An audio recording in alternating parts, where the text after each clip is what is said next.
যে গোসল করানো হচ্ছে এইভাবে।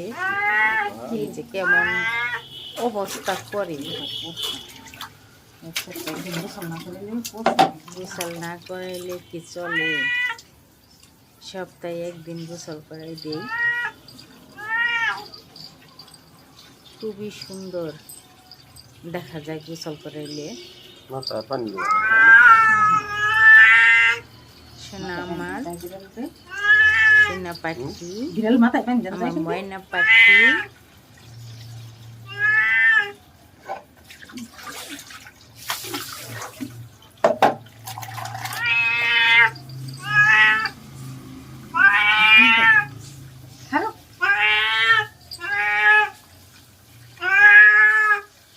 সিভিল দেখি রে